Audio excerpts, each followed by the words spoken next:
If you've ever caught yourself thinking, I'm not just anxious, I'm actually scared to live, I want you to hear this first. Before we go anywhere else, that feeling doesn't mean you're weak, broken, dramatic, or losing your mind. And if you want the full reset that actually helps your body come out of this state, I laid it out step by step in the guide. But even just understanding what's happening here usually gives people a level of relief they haven't felt in a long time, because this fear isn't philosophical, it's physiological. It's not about life itself.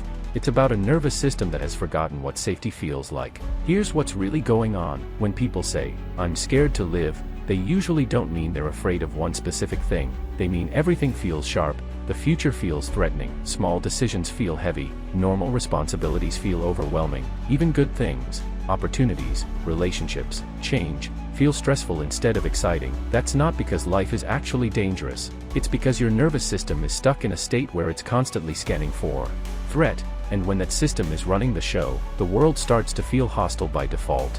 Most people think fear like this comes from thoughts, trauma, bad experiences, overthinking. And sure, those things can contribute, but the part nobody really explains is that chronic fear doesn't start in the mind, it starts in the body, specifically, in a nervous system that's been under pressure for too long without enough real recovery. When your system spends months or years in a stress-dominant state, it stops distinguishing between real danger and everyday life, bills, messages, conversations, plans, even rest. It all gets filtered through the same lens. Is this safe? And when the answer is constantly, I'm not sure, the body stays on guard. Heart rate slightly elevated, muscles tight, breathing shallow, sleep light or fragmented. You're technically functioning, but you're never settled. That's when fear stops being situational and starts being existential. You wake up already braced. You move through the day with a low-level sense of dread. Nothing is actively wrong, but everything feels like it could be.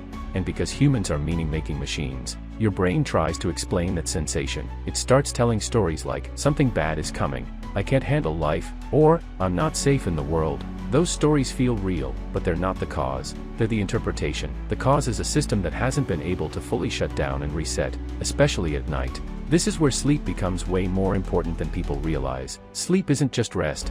It's when your nervous system recalibrates its threat detection. Deep, restorative sleep tells your body, we survived today. We're safe enough to let our guard down. When that doesn't happen consistently, your system never gets that message. So fear just lingers, even on good days, even when nothing bad is happening. A lot of people in this state say, I don't feel panicky. I just feel scared. That's actually a key clue. Panic is acute. This fear is chronic. It's the background noise of a system that's been on too long, and the longer it stays on, the more your emotional range narrows. Joy feels muted, curiosity disappears, confidence erodes. Life starts to feel like something you have to survive instead of something you get to participate in. And here's the part that usually lands hard for people. This fear isn't a personality trait. You weren't born this way. You didn't suddenly become incapable of living. Your nervous system adapted to stress by staying alert, and now it doesn't know how to turn that alertness off. That's also why advice like, face your fears, think positive, or just push through feels useless or even insulting. You can't think your way out of a body state. You can't convince a nervous system it's safe with logic. Safety is something the body has to experience, not understand. This is also why so many people try to numb themselves instead. Endless scrolling, alcohol, weed, constant noise, overworking, anything that takes the edge off that feeling of being exposed. Those things don't fix the fear, but they give temporary relief by distracting the system. And over time, that teaches the body an unfortunate lesson. The only time we're okay is when we're not fully here.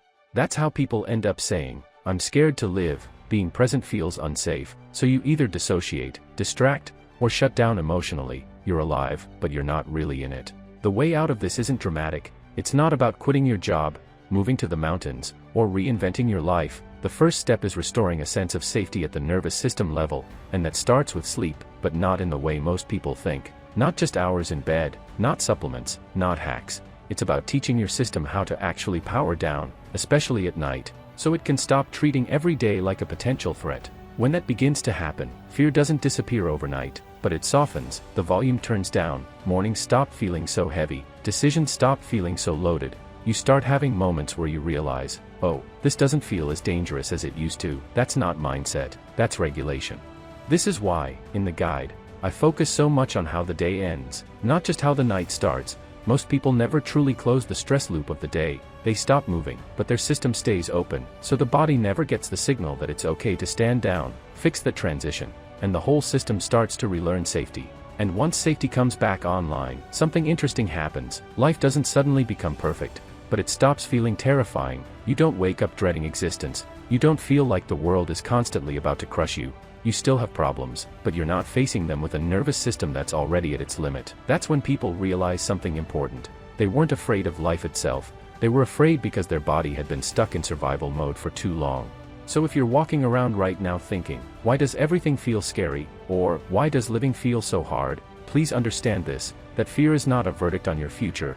It's a signal from a system that hasn't had the chance to recover. And that means it's fixable. Not with force, not with positivity, not with pretending you're fine, but by giving your nervous system what it actually needs to remember how to feel safe again. That's what this work is about, and that's what the guide walks you through in a way that's grounded, practical, and human, because once your system stops bracing against life, living stops feeling scary, it just feels possible again.